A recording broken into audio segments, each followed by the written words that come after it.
الحمد للہ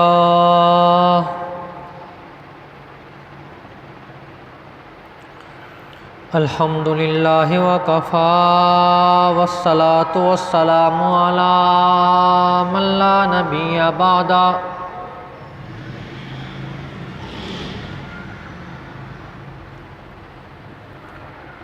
ارسلہ بالحق بشیرا ونذیرا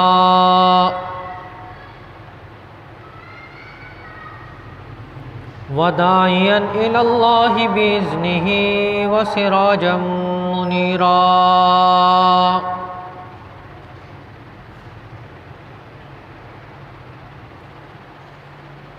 اما بعد فاعوذ باللہ من الشیطان الرجیم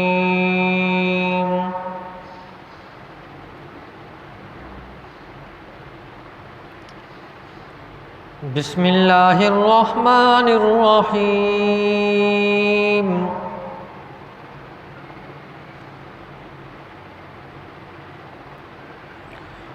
وَكَتَبْنَا عَلَيْهِمْ فِيهَا أَنَّ النَّفْسَ بِالنَّفْسِ وَالْعَيْنَ بِالْعَيْنِ وَالْأَنْفَ بِالْأَنْفِ وَالْأُذُنَ بِالْأُذُنِ والسن بالسن والجروح قصاص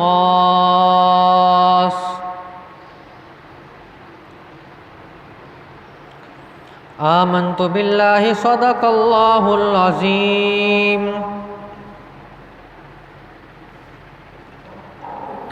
وبلغنا رسوله النبی الکریم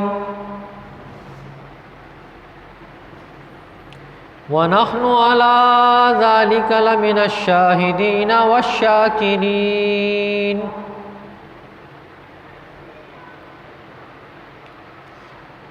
والحمد لله رب العالمين.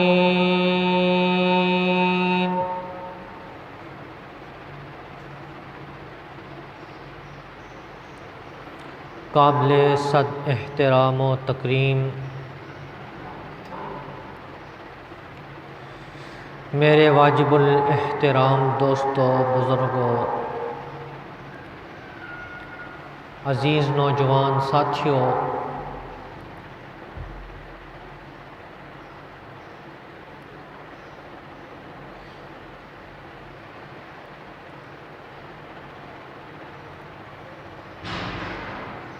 رمضان المبارک میں اسلام کی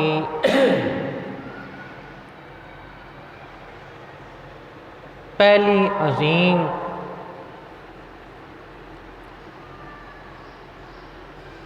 جنگ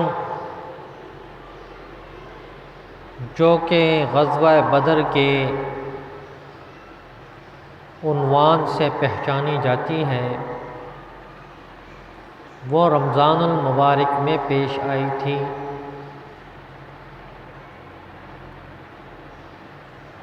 اور پھر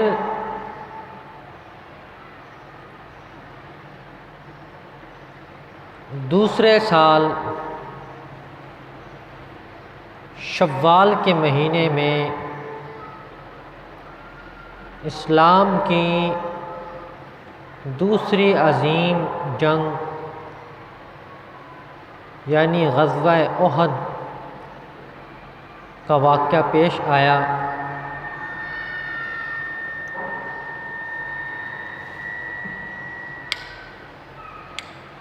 چونکہ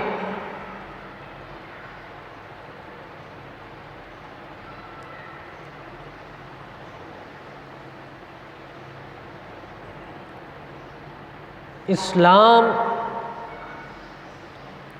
امن کا درس دیتا ہے، اسلام اخوت کا درس دیتا ہے، اسلام بھائی چارے کا درس دیتا ہے، آپس میں تعلقات کو اچھے بنانے کا درس دیتا ہے.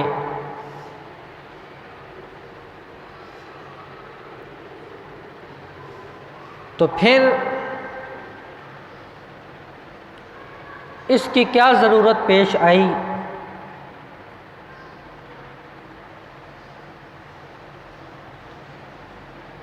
تو ماہرین نے بتایا کہ جس طرح انسان کے جسم میں پھوڑا نکلتا ہے، ناسور نکل آتا ہے، تو اس کو ختم کرنے کے لیے پہلے مرہم پٹی کی جاتی ہے کہ اس کا یہ عضو بچ جائے،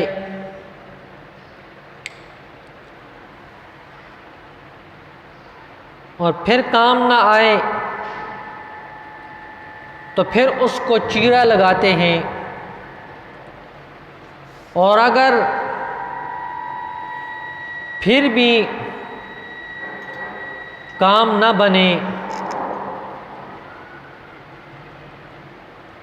تو ڈاکٹر حضرات اس کو مشورہ دیتے ہیں کہ آپ کا دوسرا جسم اس عضو کے ساتھ متاثر ہو سکتا ہے، لہٰذا اس کو کاٹ دو تاکہ آپ کا دوسرا جسم محفوظ رہ سکے۔ تو وہ ڈاکٹر کو پیسے بھی دیتا ہے اور اپنا قیمتی بازو، قیمتی ٹانگ وہ کٹوا بھی دیتا ہے۔ تو اسی طرح دنیا میں کفر کے بڑے بڑے ناسور وہ مرہم اور پٹی کے ساتھ ان کا کام نہیں ہو رہا تھا، تو اللہ رب العزت نے کہا کہ ان کو دنیا کے جسم سے علیحدہ کر دو تاکہ یہ گندگی کسی دوسرے کو نہ لگ جائے، اور اسی لیے حکم فرمایا کہ اذن للذین یقاتلون بانہم ظلموا، تمہیں حکم دیا جاتا ہے کہ تم اللہ کے راستے میں جہاد کرو، قتال کرو، واضح حکم دیا کہ جہاد کرو یعنی کفار کو قتل کرو۔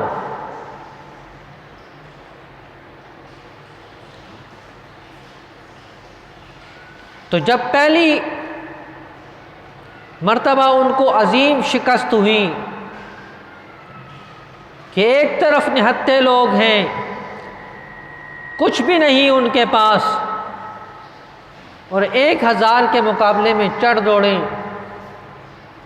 اور ان کو نیست و نابود کر دیا، 70 بڑے بڑے کافر قتل ہو گئے، تو غم اور غصے کی وجہ سے انہوں نے دوسری جنگ کا اعلان کیا۔ غزوہ احد میں بڑے بڑے صحابہ اکرام شہید ہوئے،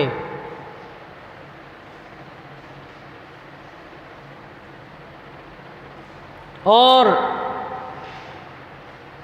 عظیم صحابہ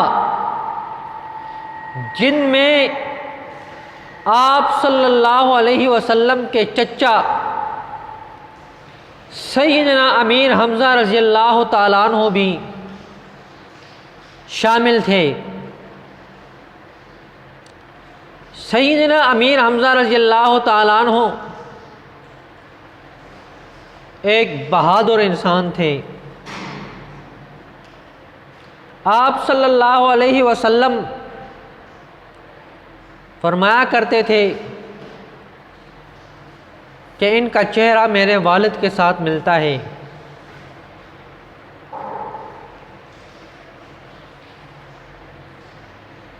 آپ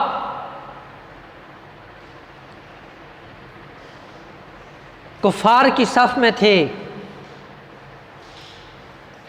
مدینہ منورہ میں، مکہ مکرمہ میں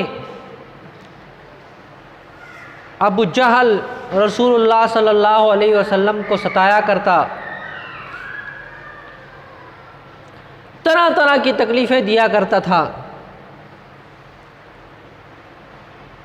ایک دفعہ اس نے تو حد کر دی،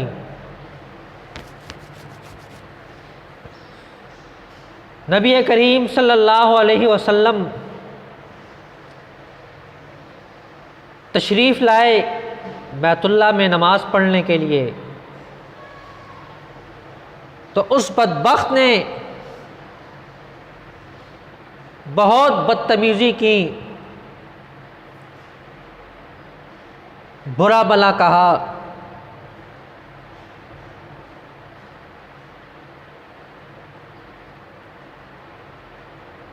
وار بھی کیا۔ رسول خدا صلی اللہ علیہ وسلم نماز پڑھ کے گھر تشریف لائے، سیدنا امیر حمزہ رضی اللہ تعالیٰ عنہ شکار کے لیے گئے ہوئے تھے۔ واپسی پر راستے میں کسی نے ان کو بتایا کہ تو شکار پہ جا رہا تھا، وہاں جا کے تو شکار کر رہا تھا اور یہاں تیرے بھتیجے کو ابو جہل نے مارا ہے۔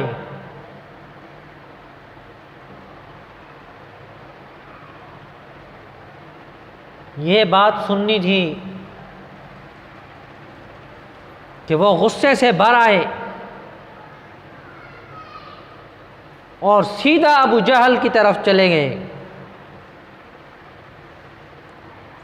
ابو جہل معمولی آدمی نہیں تھا،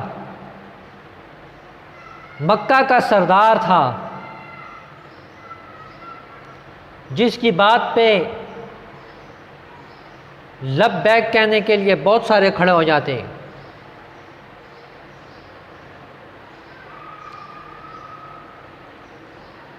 وہ اپنی محفل میں بیٹھا ہوا گپیں آنک رہا تھا۔ سیدنا امیر حمزہ رضی اللہ تعالیٰ عنہ گئے اور اس پہ وار کیا اور خوب اس کی درگت بنائی اور کہا میری غیر موجودگی میں تو میرے بھتیجے کو مارتا ہے۔ وہ جو پاس بیٹھے ہوئے تھے نا، وہ سب کے سب بھاگ گئے اور یہ اکیلا رہ گیا۔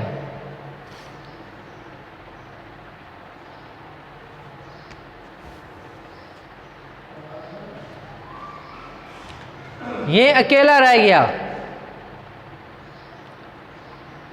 اور اس کی خوب شامت آئی، اور اس کے بعد جا کے رسول خدا صلی اللہ علیہ وسلم سے عرض کی کہ اے بھتیجے، میں نے آپ کا بدلہ لے لیا ہے، آئندہ کبھی بھی وہ تیری طرف ہاتھ نہیں بڑھائے گا۔ تو آپ صلی اللہ علیہ وسلم مسکرائے اور کہا کہ اے چچا جان، اگر میری خوشی کے لیے آپ نے یہ کام کیا ہے تو میری خوشی اس وقت ہوگی جب تو کلمہ شہادت پڑھ کے اسلام میں داخل ہو جائے گا۔ اور ادھر سے اللہ کی طرف سے بھی منظوری آ گئی تھی، تو سیدنا امیر حمزہ رضی اللہ تعالیٰ عنہ نے کلمہ پڑھا اور مسلمان ہو گئے۔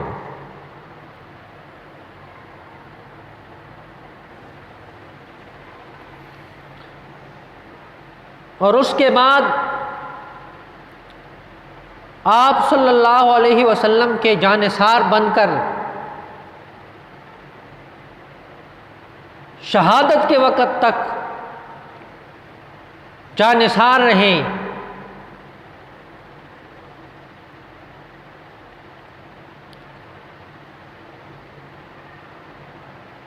غزوہ احد میں سیدنا امیر حمزہ رضی اللہ تعالیٰ عنہ کی شہادت ہوئی ہے۔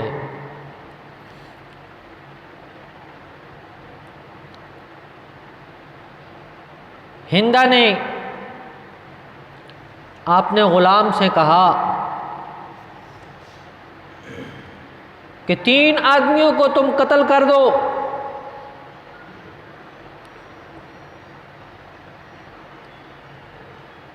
اگر امیر حمزہ رضی اللہ تعالیٰ عنہ کو تو نے قتل کر دیا تو تجھے رہائی مل جائے گی، رسول خدا صلی اللہ علیہ وسلم کو تو نے قتل کر دیا تجھے رہائی مل جائے گی، اور عمر بن خطاب رضی اللہ تعالیٰ عنہ کو تو نے قتل کر دیا تو تجھے رہا کر دیا جائے گا۔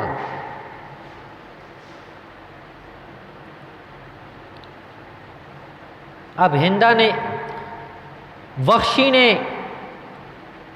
یہ بات خود رسول خدا صلی اللہ علیہ وسلم کو سنائی۔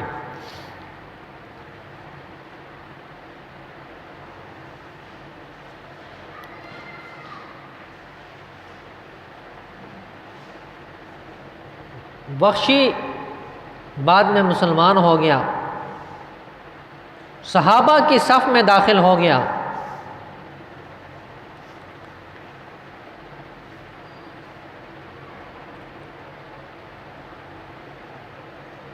جب مکہ فتح ہوا تو سارے کفار جن کے بارے میں اعلان ہو گیا تھا کہ جہاں ملیں، جس جگہ ملیں ان کو قتل کر دو، تو یہ وحشی بھی بھاگ گیا۔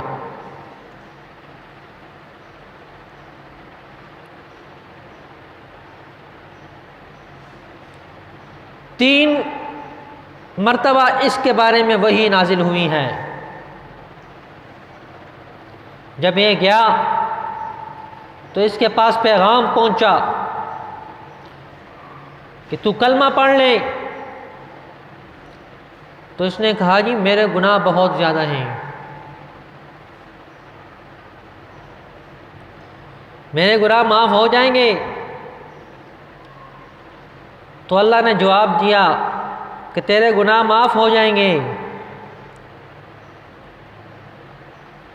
پھر اس نے دوسرا پیغام بھیجا کہ میں نے تو ایسا کام کیا ہے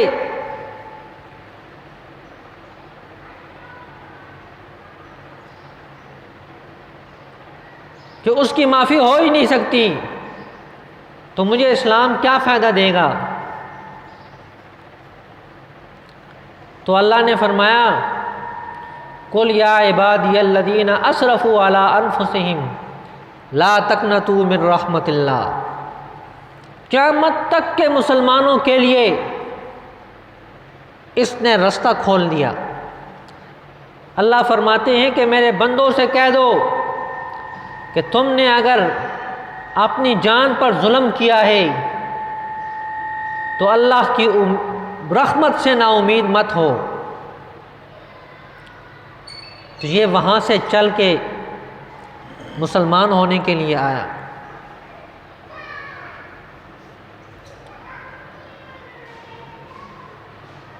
اور اپنے جسم کو مکمل طور پہ اس نے ڈھانپ دیا، چہرہ چھپا دیا، اور آ کر رسول خدا صلی اللہ علیہ وسلم کے سامنے بیٹھ کے اس نے کلمہ پڑھ لیا۔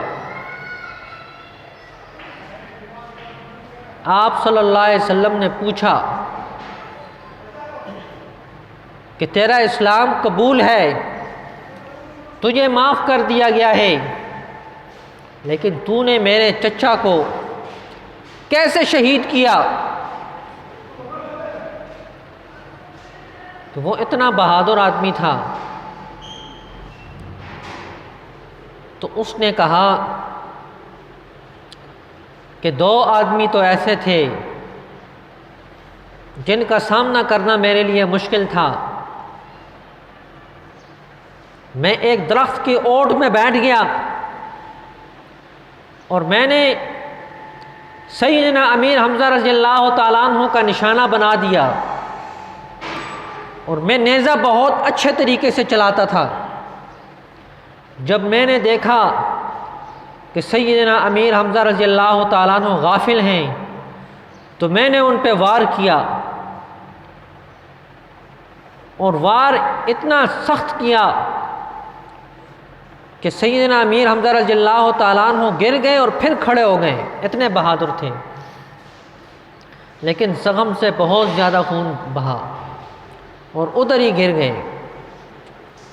اور شہادت کے بعد جو سب سے بڑا ظلم کیا، ان کی آنکھیں نکال دیں، کان نکال دیے اور کلیجہ نکال دیا، اور اس کلیجے کو ہندا نے چبایا۔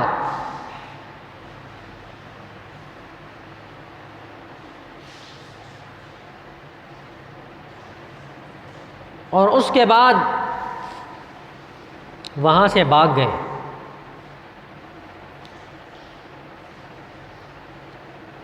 نبی کریم صلی اللہ علیہ وسلم نے فرمایا کہ میرے چچا نظر نہیں آ رہے، ان کو تلاش کرو۔ زخمیوں میں تلاش کیا، شہیدوں میں تلاش کیا، تو ایک جگہ پہ جا کے دیکھا اس حالت میں پڑے ہوئے ہیں، تو صحابی رسول تشریف لائے اور آپ صلی اللہ علیہ وسلم سے فرمایا کہ مل گئے ہیں۔ کہا کس حالت میں ہیں؟ تو اس نے عرض کیا کہ آپ خود جا کے دیکھ لیں۔ جب نبی کریم صلی اللہ علیہ وسلم نے آ کے دیکھا تو غصے سے اور غم سے نبی کریم صلی اللہ علیہ وسلم نے ایک قسم اٹھائی، کہا کہ میں 70 کافروں کا یہی حشر کروں گا، 70 کافروں کا یہی حشر کروں گا۔ تو اس وقت فوراً نبی کریم صلی اللہ علیہ وسلم پر آیت نازل ہو گئی،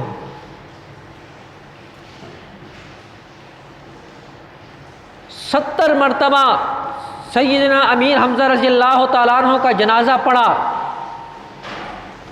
اور اس کے بعد اعلان کیا کہ اس امت کا سردار شہیدوں کا سید الشہداء وہ امیر حمزہ رضی اللہ تعالیٰ عنہ ہیں۔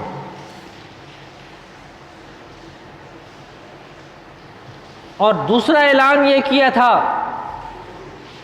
کہ میں 70 کافروں کا یہی حال کروں گا۔ اب یہ دو باتیں سمجھنے کی ہیں۔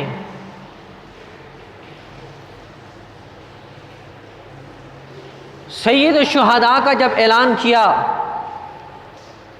تو اللہ کی طرف سے نکیر نہیں آئی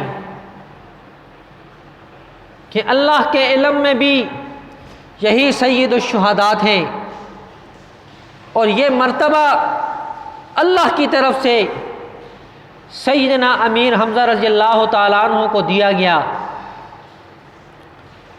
قیامت تک جتنے بھی شہید ہوں گے سب کے سردار سیدنا امیر حمزہ رضی اللہ تعالیٰ عنہ ہوں گے، اور اس تمغہ امتیاز کو چھیننے کی کوئی کوشش کرے گا تو وہ بے وقوف تو ہو سکتا ہے،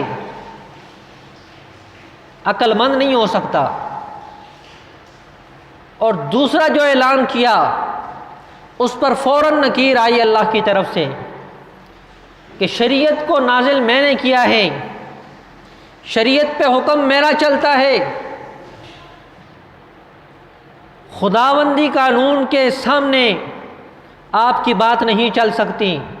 اللہ نے قانون بنایا ہے، وَكَتَبْنَا عَلَيْهِمْ فِيهَا أَنَّ النَّفْسَ بِالنَّفْسِ، اللہ نے تمہارے اوپر فرض کیا ہوا ہے کہ جان کے بدلے میں جان لینی ہے۔ ایک آدمی قتل کیا ہے، ایک کا آپ جو ہے قتل کر سکتے ہیں اور اسی کا آپ مسئلہ بھی بنا سکتے ہیں، زیادتی نہیں کی جائے گی۔ والعین بالعین، جس نے آنکھیں نکالی ہیں اس کی آنکھیں نکال سکتے ہو، جس نے دان توڑے ہیں اس کے دان تم نکال سکتے ہو۔ والجروح قصاص، اسی طرح جو گہرے زخم دیے جاتے ہیں ان کا بھی یہی حکم ہے۔ اللہ کے حکم کے آگے کسی کی بات نہیں چل سکتی، اللہ کے اختیار کے سامنے کسی کی بات نہیں چلے گی۔ تو بتانے کا مقصد یہ تھا کہ اگر آپ صلی اللہ علیہ وسلم کو منع نہ کیا جاتا تو حکمران لوگوں کو منافق بنا کے اسی طرح سر عام قتل کرتے، اسی طرح بدلے لیا کرتے۔ اللہ رب العزت نے منع کر دیا کہ یہ کام نہیں کر سکتے ہو۔ اور جہاں بات آئی سید الشہداء کی تو اس حکم کو باقی رکھا کہ اس کے علاوہ کوئی جو ہے سید الشہداء بن ہی نہیں سکتا۔ تو شوال میں غزوہ احد کا واقعہ پیش آیا اور اس میں سیدنا امیر حمزہ رضی اللہ تعالیٰ عنہ جو نبی کریم صلی اللہ علیہ وسلم کے چچا تھے وہ غزوہ احد میں شہید ہوئے تھے، ان کے بارے میں چند معروضات آپ کے سامنے پیش کی۔ دعا ہے کہ اللہ رب العزت مجھے بھی اور آپ حضرات کو بھی صحابہ اکرام رضوان اللہ علیہم اجمعین کے نقش قدم پہ چلنے کی توفیق عطا فرمائے۔ وما علینا الا البلاغ۔